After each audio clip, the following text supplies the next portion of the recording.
Hi, I'm Olivia, and this is Ritual Kitchen, where I like to talk about all things plants, ferment things, and yeah, just experiment around with the plant kingdom, talk to people who know their stuff.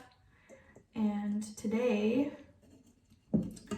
I'm going to do some stuff with the lilacs because it's my favorite flower to smell. One of my favorite smells of all times, like definitely top 5. It calms me down immensely, and so I wanted to see what I could do with the lilacs. And so I'm going to do 3 different things. I'm going to start a tincture, so putting them in alcohol so that the flavors and the compounds go into the alcohol, and then that's something that I can smell and also take drops of in the coming months when all the lilacs are gone. And so lilac, I learned, is actually from the olive family, and it comes from like southeastern Europe, from the Balkans. So it actually made its way around the world from humans being humans and taking it with them, or being excited about plants. And normally, or like in its native area, it would have grown on rocky hills. And lilac as a plant, or the flowers particularly, are bitter and floral, obviously, and a bit astringent. So astringent means that it makes your mouth pucker, it being a bitter means that it'll be good for digestion, and it being astringent means that it's good for the skin, so it can be soothing for the skin, refreshing. And according to different folklore beliefs, lilac had a lot of associations with reincarnation and the passage of life, so like births and deaths. Also with Easter, which makes sense because of the time when it starts blooming.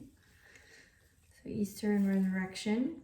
And I mean, that was obviously coming from an area with a lot of Christian influence.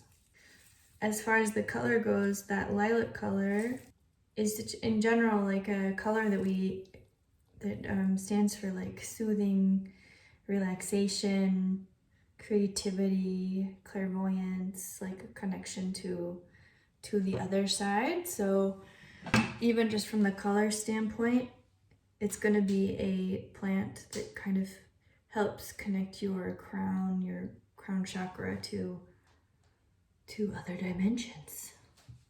Okay, so I have all of my lilacs plucked off of their branches, and I'm ready to do the first 2 things, the first thing, which is going to be to start the tincture. So it's very straightforward. All we do is put as many of these in this jar as we can fit, and then cover it with vodka. And then it's just the waiting game. You just have to wait about 6 weeks to let all of the magic of the lilacs go into the alcohol, and then drain it, and then you have your tincture, and you can fill it into a little colored bottle with a pipette, and then just use as many drops as you need or when you need. I will probably use it in the context of just calming, when I need some freshness, some inspiration, when I just need some calming energy, because that's kind of how the lilacs work on me. Another cool thing that you could do is maybe freeze them into ice cubes. I'm just using the vodka that we have at our house, and that's basically it. A whole ton of lilacs in vodka, and now we just wait. Just gonna top it up a little bit. I'll put it in a dark place and let it do its thing.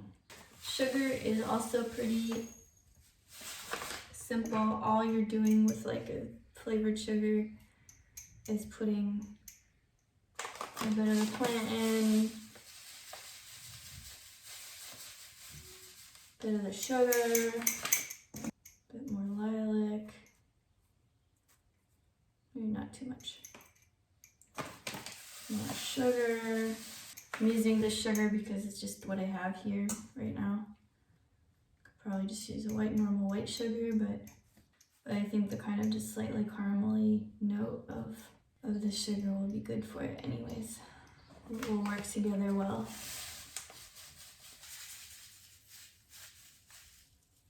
There we have it.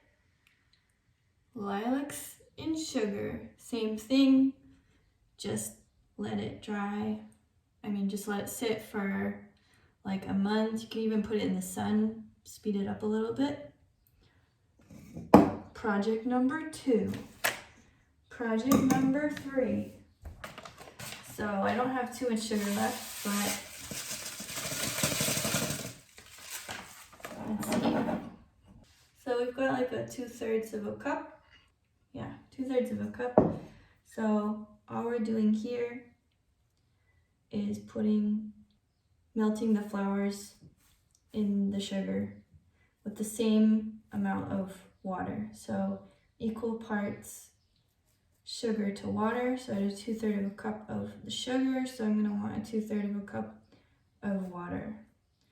And I'm just like totally guessing with this, with the amount here. And then after we do this, so there's my amount of lilacs, kind of guessing there. 2/3 of a cup of water. And then I'm gonna put this on the stove to syrupify. So just melting this super gently, just until all the sugar is dissolved in the water. You can kind of hear that not all of the sugar is melted yet still, but we're nearly there. So there we have the syrup. The flowers have kind of lost their color, and I'm just gonna let it sit for a while so that the sugars can take up as much of that flavor as possible, and then I'll strain it and put it in a jar. So here's what the syrup looks like. It's already lost, or like the flowers have really lost their color super quickly, and I'm just gonna strain it into a container now.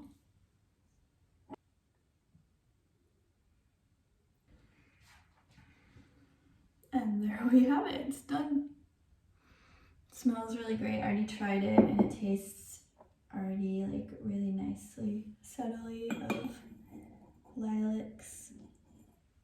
Okay, so it's been a couple months since I harvested lilacs in the springtime. And so this is how the things looked that I did. I did a sugar, which I occasionally add to like oatmeal and stuff.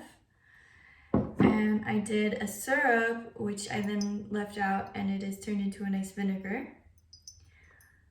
And today I'm going to take this tincture mix out of the jar and finally put it into little bottles because, yeah, it's been enough time. It's been sitting there, so kind of doing their thing, waiting for ages for me to finally do this. And I'm just putting it through like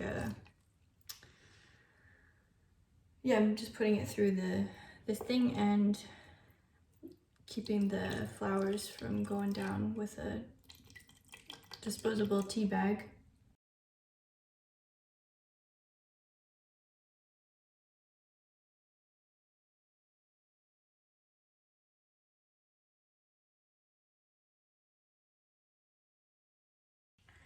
Okay, so I'm gonna do the taste test.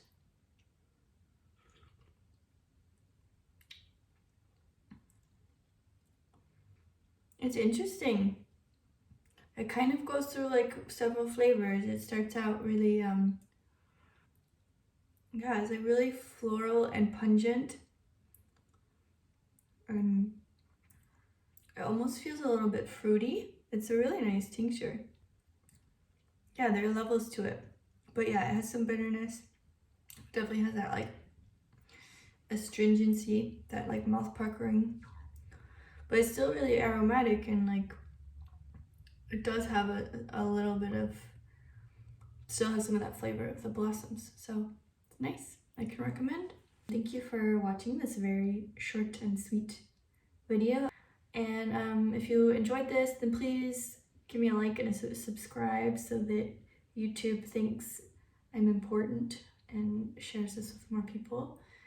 Because yeah, the long-term goals are to be able to share more information and empower everyone to be able to take care of themselves and their health with the plants and means that we have around us and close to us, and not to rely on the bigger systems that are. So yeah, thank you very much and see you next time.